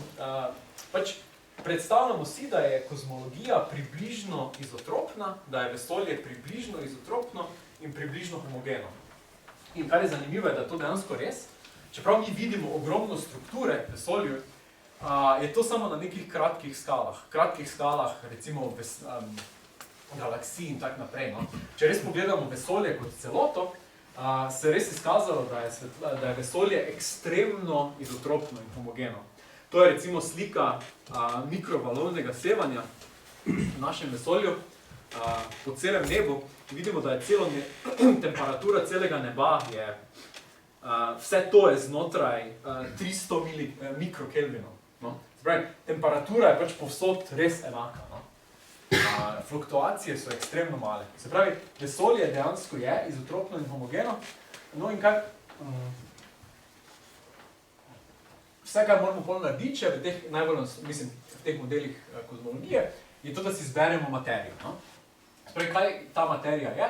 Dominantni tipi materije za razvoj vesolja so sevanje, neka materija z maso, prah, ne? In energija vakuma. Zdaj, kaj je pa energija vakuma? Energija vakuma je ravno ta kozmološka konstanta. In po trenutnih meritvah je energija našega vesolja danes sestavljena približno iz 5% atomov. Se pravi, celotna masa zdaj ima zelo malo mase dejanskih zadev, ki nas sestavljajo, no, atomov. Temu se reče barionska materija. Večino materije je temna snov. To je nekje 26%, 30 mogoče. In to je v bistvu snov, ki se obnaša kot materija z maso, ampak dejansko ne vemo, iz kakih delcev je sestavljena. Še vedno ne vemo, iz točno katerih delcev je to sestavljeno. No, daleč najbolj dominantna stvar je pa nekaj, čemu se ezoterično reče temna energija. To je enako energija vakuma in to je v bistvu ta številka lambda. Vprašanje je, kaj je ta številka lambda. Vemo, da je številka, ki je pozitivna, da se jo zmeriti, ampak še drugi, mogoče največji problem v teoretični fiziki danes je, kako to lambdo napovedati iz nekih osnovnih principov teorije. Se pravi, ta člen, ne samo da je pomemben, daleč najbolj pomemben je v celi enačbi, okay? Ima, mislim, precej dominantno vlogo. In pač naše vesolje danes je res dominirano z tem členom. In vedno bolj bo, okay? Se pravi, ta člen postaja vedno bolj dominanten in tak naprej. No? In kaj se zgodi, ko analiziraš te enačbe v tem najbolj enostavnem modelu, pa enostavno, če čas zavrtiš nazaj, pride do singularnosti. In to je veliki pok. Kaj je veliki pok? To si tudi mogoče ljudje narobe razlagajo. Enostavno se razdalja med vsakim parom točk postane nič. In v bistvu vse točke v vesolju so svoj veliki pok. Se pravi, razdalja od vsake točke do vsake druge točke v tej singularnosti postane nič. In to je zelo podobno singularnosti znotraj črne luknje. Okay? To je veliki pok. A se dejansko pol da, to sem tudi že nekaj slišal, sem nisem siguren, a je to res, da se da pač s pomočjo redshifta zmeriti, v katero smer se koliko hiter širi vesolje okoli nas, in pol da se iz tega pač te hitrosti širjenja vesolja da tudi zračunati približno iz kje izvira. Ja. Kje naj bi bila ta singularnost originalna. Ja, s tem modelom. Okay. To je samo ta enačba. To je samo to. Ti v bistvu parametriziraš energijo vesolja z različnimi možnimi tipi materije, ki lahko obstajajo, zmeriš, kako hitro se stvar širi, nafitaš 4 parametre za gostote teh različnih snovi. To je to. Ampak to je zdaj mišljeno, kje je izhodišče, je mišljeno, kje je časovno. Časovno izhodišče, ja. Ne, kje je lokacija. Lokacija je povsod. Lokacija je povsod. Kar se nas tiče, je vesolje neskončno veliko. Ja.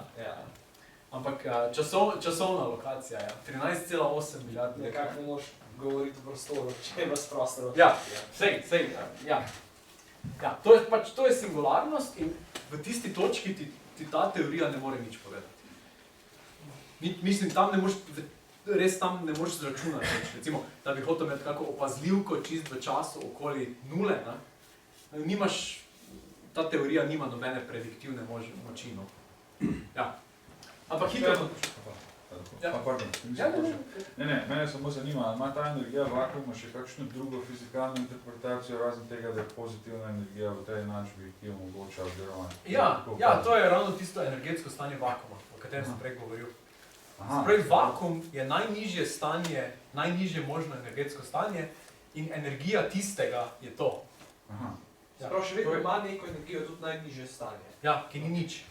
Če bi imelo najnižje vesolje energijo nič, če bi bil vakuum energije nič, po bi bila ta lambda enako nič in ne bi bilo tega modrega tu. Ja, točno tako, ja. To pa izhaja iz kvantne fizike, ne? Ja, to izhaja iz kvantne teorije, ja. Res, ja. In zaradi tega, in ravno v tem je problem, no. Problem je v tem, da je gravitacija občutljiva na vse. Ker gravitacija je prostor-čas, vsi delci, vsa kvantna valovanja, vse obstaja v prostoru-času in ta energija vakuma pobere prispevke od vsega, kar je v vesolju. In mi ne vemo, kaj vse je v vesolju in zaradi tega, ker nimamo konsistentne teorije vsega, ne znamo tega zračunati. In imamo neke, recimo, najbolj enostavna kalkulacija te lambde ti da odgovor, ki je napačen za 10 pa 120 nul zadaj. Brutalno narobe, res brutalno narobe. Če bi bilo vesolje, mogoče ste slišali besedo supersimetrično. Supersimetrija je ena zadeva, ki se včasih uporablja v teoriji delcev. Če bi bilo vesolje supersimetrično, se da dokazati, da je potem lambda enako 0. Ampak ni. Torej, ja, to so problemi. Tega ne znamo rešiti. Ja, to so odprti problemi. Potem prej si rekel, da če posvetiš močno svetlobo skozi vakuum, se materializirajo delci, a to se Iz temne materije ali ne vemo, ali kako je to. Temne materije, ne, tisto je drugo. Temne energije, če bi hotel k temu reči. Mislim, ja, lahko te besede človek uporabi, ja. Se pravi, iz vakuma. Vakum je boljša beseda za to. Ta temna energija je zelo slaba terminologija, ker to nič ne Ni pomeni. ne energija, ne temna. Pač energija je pa... Ja. Ja. Ja, se pravi, mi recimo vakuum, v njem nič ne zaznamo, pa vsaj očitno tako. Na večino materije nikakor ne vpliva, oziroma vpliva zelo, zelo, zelo malo. Ja, ker so... Mi tega ne zaznamo, ker so ti delci res... Ja. Oziroma karkoli že je to, ne, in delci, Ja. energija, nekaj, ki stoji. Ja.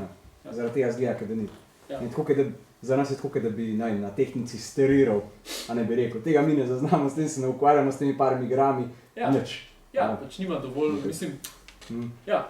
Razen, če bi hotel res natančno zdaj meriti, koliko se ti spremeni, kaj daš en las nekam zraven. Recimo. Ja, recimo. Še, ja, zdaj so se ful vprašanj pojavili. Verjamem. Ampak ena stvar, ki me tudi dosti zanima, je vesolje pač zelo očitno se širi. Zelo. In če bi mi upoštevali samo pač gravitacijo, bi mogli videti, da se to širjenje upočasnjuje. Tudi če v začetku imeli neko, se pravi, na kakšen način pol to dejansko, verjetno ta energija vpliva na to širjenje, ne? Ja. Ja, se bomo povedali še malo več o tem. Ta energija je odgovorna za to, da vesolje se širi vedno hitreje. Pospešeno se širi. Ja. In v bistvu, mi smo zdaj ravno na prehodu, dobro, to imam čez 2 slajda sicer. Mi smo zdaj ravno na prehodu časa, ko v bistvu postaja razširjanje vesolja popolnoma dominirano z energijo vakuma. Okay? Ja. In pač zaradi tega se bomo prišli do tega. Ni več dosti, ampak malo še hočem par stvari povedati. Ja. Če bomo govorili pač o energiji vakuma, spet lahko tudi zadržim svoje vprašanje. Niti ne, no. Ja, ampak... Saj njim nič ne znam povedati. Sam znima se pač prevzame, ker je pač energija vakuma samo nekaj, kar je pač večji od nič in konc, a pravzaprav pač vzamemo eno pač matematično formulacijo, ker da je nekaj, čemur limita gre proti nič, s pozitivne strani. Ne gre proti nič. Tam je. Pač je konstanta. Konstanta je. Okay. Konstanta je, ja. Obstajajo modeli, kjer obstajajo, seveda, itak za vsako stvar obstajajo modeli v fiziki, obstajajo modeli, kjer se ta vrednost kozmološke konstante spreminja skozi čas. Temu se reče recimo quintessence model, pa take zadeve. Ampak niso prepričljivi. No. Najbolj enostavne stvari delujejo čez vredo. Ok. Kar je zanimivo tu še mogoče omeniti, da so recimo v kozmologiji 60-ih, 70-ih, mogoče, ja, obstajali 3 problemi. Okay? To je nekako tak, se pravi, imamo kozmologijo, ki je ta FLRV kozmologija, ampak ta kozmologija je imela 3 probleme. Tega, zakaj je vesolje tako ravno, bolj ravno, kot bi bilo mogoče naravno, da je. Zakaj je to vesolje tako nenormalno izotropno, tudi to je zelo čudno. Zaradi tega, ker približno vemo, koliko staro je, ne? In fora je v tem, mi vemo, koliko staro je vesolje. Ne? In zdaj, če si mi predstavljamo recimo svetlobo, ki pride iz te strani, pa svetlobo, ki pride iz pač čist druge strani vesolja, ne? Je vesolje dejansko premlado, da bi obstajali dobri razlogi v standardni kozmologiji, zakaj je temperatura enaka. Okay? Če je bilo na začetku, je prišlo nekih kvantnih fluktuacij, bi lahko temperatura ne bila enaka. Temperatura postane enaka, ko se sistem termalizira. In sistem se termalizira samo, če se lahko pogovarja med sabo. Ne? In zaradi tega, ker je hitrost svetlobe in hitrost vseh informacij omejena, je bil to en problem v kozmologiji. Kaj je lahko sploh prišlo do tega, da je stvar nenormalno izotropna. Bolje bi še en problem z magnetnimi monopoli, o tem se ne bomo pogovarjali.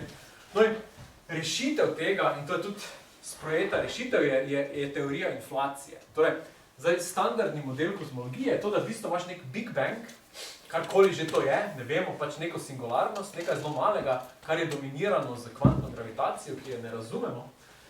Potem takoj pride do v bistvu obdobja, ki je zelo kratko, kjer se prostor-čas eksponentno širi. V tem času se prostor-čas širi pač eksponentno hitro, ful hitreje od svetlobe. Spravi, svetloba in vsi delci imajo hitrost omejeno, dočim recimo, kako hitro se povečujejo razdalje med dvema točkama, to pa ni omejeno z ničemer. In v bistvu ta teorija inflacije se zelo hitro tudi konča, ampak v tem času se vesolje dovolj napihne, da se vse izotropizira. Okay? Da se pač vse med sabo uspe po domače zmeniti in se termalizira, vsaj približno. No? To tako približno deluje. Potem se ta inflacija konča in se začne standardna slika Big Banga. Torej, včasih celo pravijo ljudje, da je inflacija pred tem standardnim Big Bangom, no, kakorkoli že, to so samo besede, ampak. Ta standardna slika Big Banga s temi materijo, mislim z ekspanzijo materijo, z kreacijo delcev, to se za nekako razume, da vse pride iz začetka, iz teorije inflacije. Čisto na kratko, kaj so vsi možni delci? Se pravi, vesolje je šlo skozi faze, kjer so se kreirali delci, ki jih imamo zdaj. Okay? Ti delci so opisani z eno ekstremno uspešno teorijo, ki se reče teorija standardnega modela, to je kvantna teorija polja. V tej teoriji imamo kvarke, potem imamo elektrone, mione, kakorkoli in nevtrine. To so neki masni delci. Kar je mogoče bolj zanimivo, imamo tudi prenosnike sile. Okay? Se pravi, v naravi imamo 4 sile, ki jih poznamo, verjetno jih je še več, ki jih še nismo opazili, ampak 4 poznamo. Eno je sila elektromagnetizma, katere prenosnik, to sem že tudi večkrat povedal, je foton. Potem imamo silo 2 različnih jedrskih sil. Eno je šibka sila, temu se reče weak force, se pravi electromagnetic force, weak force, katere prenosniki so dvojni V pa Z bozoni, ti imajo maso. In močna sila, ki je odgovorna recimo za stabilnost protonov, nevtronov in tak naprej, mezonov in tak naprej. Prenosniki tega so brezmasni gluoni. Okay? In obstaja še en poseben delec, ki se mu reče Higgsov bozon, ki je odgovoren za to, da enim tem stvarem da maso prek nekega mehanizma. Vseeno, te sile nekako skozi vesolje so šle skozi razvoj, oziroma neke anti-unifikacije, bi temu reklo. Se pravi, čist na začetku Big Banga je pač vse ekstremno vroče, temperatura je ogromna in nekako vesolje je povezano z procesom ohlajanja. Na začetku imamo recimo, ne vem, temperature 10 na 32 stopinj, 10 na 27 in tak naprej. In to se recimo zgodi pri približno 10 na minus 43 sekunde. Ne?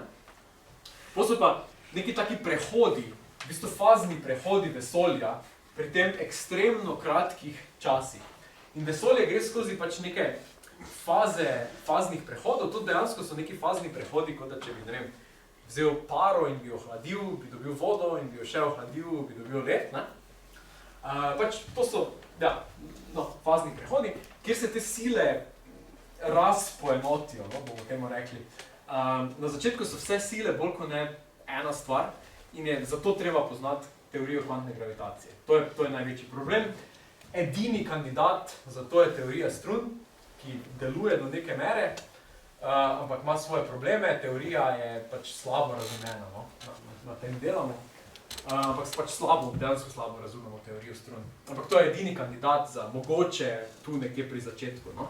Pol pride do faznega prehoda, se loči močna sila, postane neodvisna sila, pol se loči stran tudi šibka sila in stran elektromagnetne sile. In mi živimo v vesolju, kjer pač te 4 sile vidimo kot neodvisne. Okay? Zgledajo, kot da so drugačne. Ampak na začetku so v bistvu bile verjetno vse pač poenoteno v neko, ne vem, bomo rekli, Uber strukturo v teoriji strun. To je malo težko opisati, ampak to so pač te standardne sile, ki so v razvoju vesolja šle skozi fazne prehode. No? Ok, kaj je zdaj kratka zgodovina tega? pač razvoja prostora časa. Na začetku, pri času nič, karkoli že to je singularnost, se pravi, to je Big Bang. No? To je ravno takrat, ko so se pač vse te razdalje, ne, so bile v eni točki. Tam nimamo nekih modelov, s katerimi bi lahko zanesljivo računali, to so odprti problemi. To je temperatura, lahko rečemo, da je bila temperatura takrat neskončna, karkoli že to pomeni. Čist na začetku so odločilni efekti kvantne gravitacije. Gravitacija je najšibkejša sila in je odgovorna pač za zadeve pri najmanjših možnih razdaljah oziroma najvišjih možnih energijah. Okay? In to je tudi zelo slabo razumljeno, ta del. To je nekako odgovorno za razvoj vesolja na začetku. To pač govorimo zdaj o 0,40 sekunde. To so take časovne skale.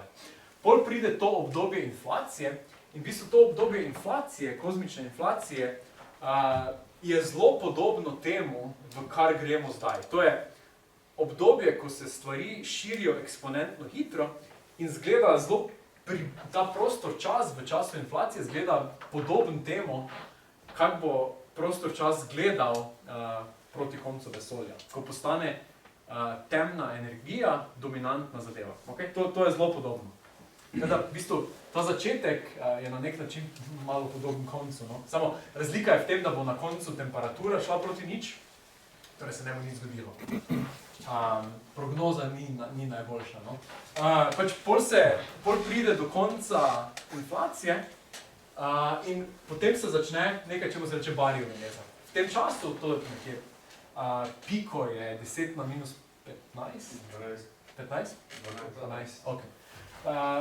Približno 10 na minus 12 sekunde se začne tvoriti materija, tu so pol postane recimo odgovorna močna jedrska sila. Potem pa pride do teh faznih prehodov, to je fazni prehod elektrošibke sile, tu se recimo Higgsov bozon daje maso zadevam, pol pride do kvantno-kromodinamičnega faznega prehoda, tu je, se pravi, nad tem faznim prehodom je vesolje kot neka plazma, narejena iz kvarkov in gluonov. To je ta kvark-gluonska plazma, ko si čisto na začetku mojega opisa, bila ena zadeva. Potem, tu pride do faznega prehoda, ko se ti kvarki in gluoni dovolj ohladijo, se začnejo tvoriti recimo protoni, nevtroni in take zadeve. Okay? To se pozgodi.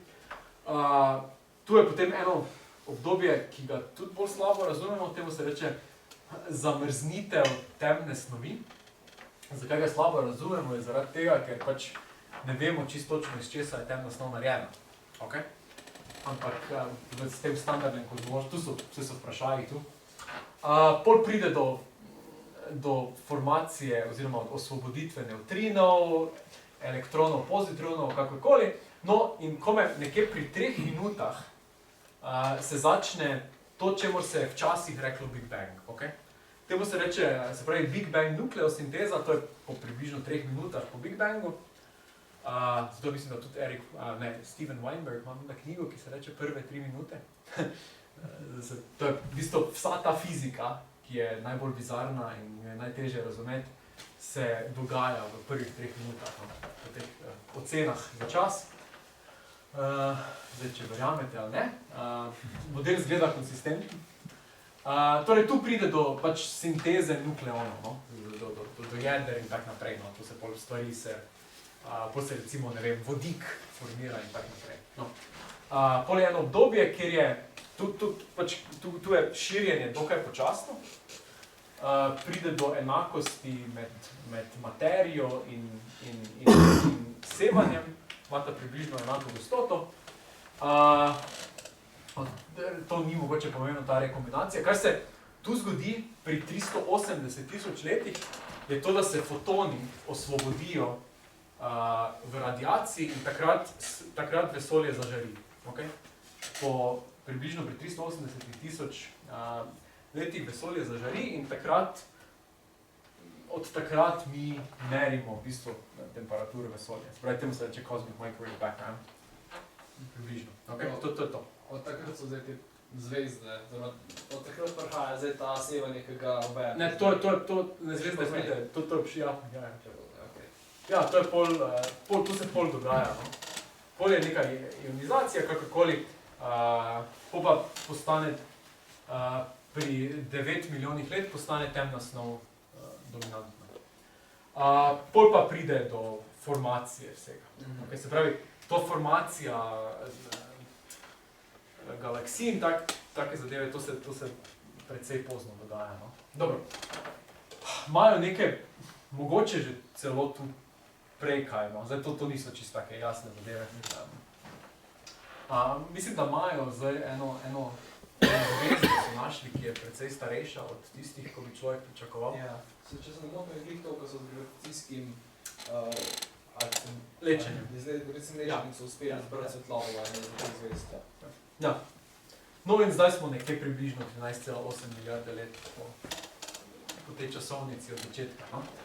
In zdaj smo ravno v tem obdobju, to je Dark Energy Accelerated Expansion, se pravi, kar postane dominantno za razvoj vesolja zdaj, je ravno ta temna energija, se pravi energija vakuma. In od zdaj naprej se bojo pač razdalje širile približno eksponentno. Kar pomeni naslednje. Ne? To pomeni to, da se pravi, svetlobna hitrost je še vedno konstantna, ampak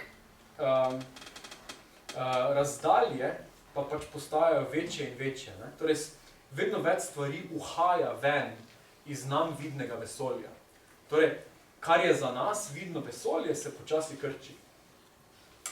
In se krči in ja, temu se nekako v kozmologiji reče big freeze, pač počasi bo zadeva zmrznila. To je standardni motek, zdaj če se bo kaj pol zgodilo, ne vemo. Obstajajo teorije za skoraj vsako stvar, ampak to je nekako trenutno, bi rekel, standardna slika kozmologije. Torej, ok, to je približno to. No. Zdaj sem vam prvi del razložil, kaj je prostor-čas, malo o teh ekstremnih zadevah prostoru-času, kot so črne luknje, pol pa še pač približno, kaj so te faze razvoja kozmologije v standardnem modelu kozmologije. Ok, hvala.